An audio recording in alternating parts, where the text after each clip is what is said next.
नमस्कार दोस्तों, जय जोहार। मैं कौशल तिवारी और बिहनिया संझा में आपका स्वागत है। छत्तीसगढ़ के सरकार की करतूतों को लेकर अब क्या नेशनल ग्रीन ट्रिब्यूनल यानी एनजीटी ने कड़ा रुख अख्तियार किया है। क्या छत्तीसगढ़ सरकार पर्यावरण के मामले में सबसे कमजोर साबित हुई है? क्या छत्तीसगढ़ में प्रदूषण फैलाने वालों को संरक्षण दिया जाता है? ऐसे कई सवाल इसलिए उठ रहे हैं क्योंकि एनजीटी ने जो पत्र लिखा है और 7 बिंदुओं में हर 15 दिन में जवाब मांगा है सरकार से, कहा है कि हर 15 दिन में प्रगति रिपोर्ट दिया जाए। इसे लेकर कहा जा रहा है कि मंत्रालय में हड़कंप है, सरकार के हाथ पांव फूले, क्योंकि जिस तरह की लापरवाही छत्तीसगढ़ में हुई है वैसी लापरवाही बहुत कम देखने को मिलती है।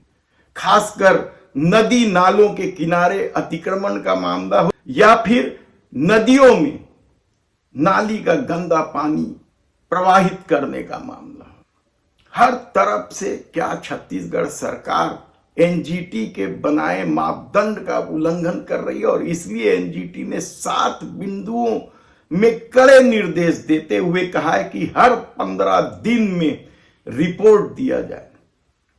छत्तीसगढ़ में नदी तालाबों पर किस तरीके से अतिक्रमण का खेल हुआ है यह भी किसी से छिपा नहीं है। उद्योगों के बढ़ते प्रदूषण क्या सत्ता के लिए सिर्फ वसूली केंद्र हो गए हैं? ऐसे कई सवाल हैं, लेकिन अब एनजीटी ने कड़ा रुख अख्तियार करते हुए कह दिया है कि हर 15 दिन में रिपोर्ट चाहिए।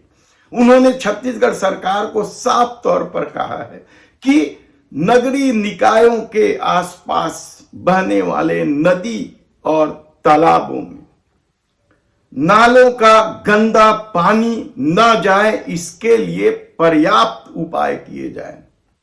उन्होंने साफ तौर पर कहा है कि स्कीन जाली लगाया जाए, जो पानी नदियों या तालाबों में जा रहा है उन नालों पर उस स्कीन जाली लगाया जाए। देखिए, पर्यावरण क्लियरेंस को लेकर समय समय पर एनजीटी का गाइडलाइन है, जिस गाइडलाइन का अनुपालन छत्तीसगढ़ सरकार पे होते दिखते नहीं। सबसे बड़ा तो एनजीटी का मामला है, हसदेव पर्यावरण से जुड़ा हुआ सब्जेक्ट था जिसमें अडानी काम कर रहा है। जहां एनजीटी का गाइडलाइन था, एनजीटी का प्रिंसिपल बेंच ने कई बार जजमेंट दे चुका है कि यहाँ के जंगल काट देने से इकोसिस्टम खराब हो जाएगा। इकोसिस्टम यहीं से खराब नहीं होगा, वर्ल्ड लेवल पे इकोसिस्टम खराब होगा। वहाँ पे जो पेड़े काट दिए गए वो एनजीटी का एक सबसे बड़ा उल्लंघन है।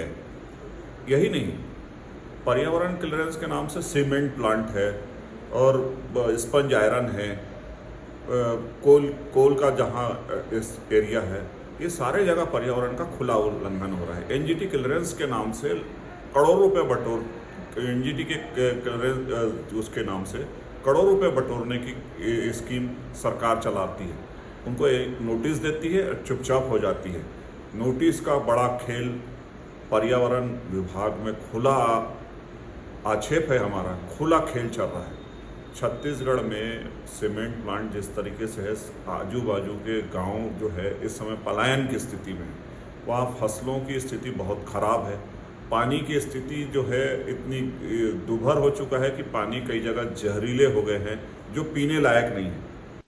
यही नहीं, कड़ाई से इन नदी और तालाबों के आसपास के अतिक्रमण को कड़ाई से हटाया जाए। एनजीटी ने साफ तौर पर कहा जितने भी जल स्रोत हैं वह इस आज के दौर में बेहद महत्वपूर्ण हैं, लोगों की जान पर बनाती है कई मामले में। इन जल स्रोतों के आसपास अतिक्रमण हर हाल में हटना चाहिए। नदी पे जो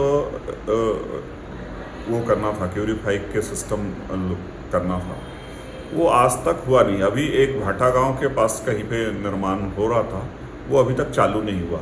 पानी का जो वो है, नदियों के अंदर जो पानी जो खराब हो रहा है, उस पर तो हमारा सीधा सीधा आरोप शुरू से है कि पानी इतना गंदा हो चुका है नदियों का जो पीने लायक नहीं है।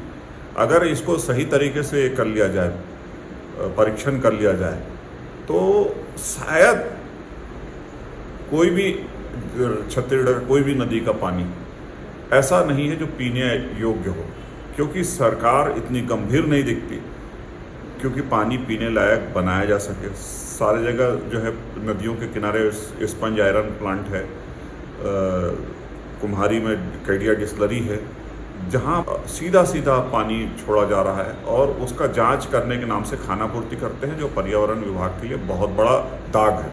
यही नहीं, उन्होंने तालाबों में, नदियों में जो मूर्ति विसर्जन किए जाते हैं बड़े पैमाने पर, उसे लेकर भी उन्होंने कहा कि विसर्जन के बाद तत्काल इसके समाप्त करने का, इसे ठीक करने का काम सरकार करे, नगरीय निकाय करे, और जो ठोस अपशिष्ट हैं उसके भी खात्मे का इस्तेमाल करे। और ये सब तमाम जानकारियां हर 15 दिन में सरकार को देनी है।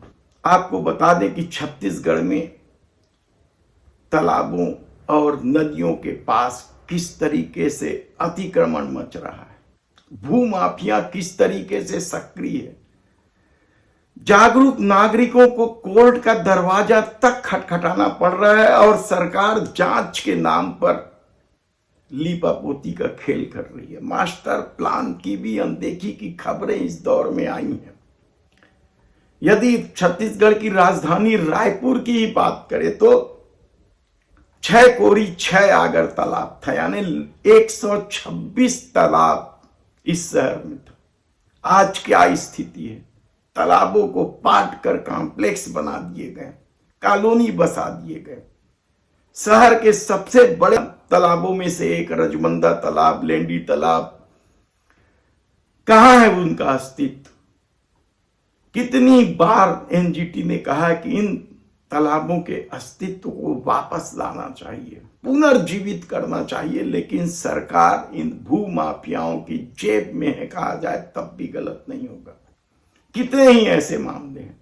ऐसे में एनजीटी ने सरकार की उदासीनता को देखते हुए जो पत्र लिखा है और 7 बिंदुओं के पालन करने के लिए कड़े निर्देश देते हुए हर 15 दिन में प्रगति रिपोर्ट मांगी है, वह क्या पूरा होगा?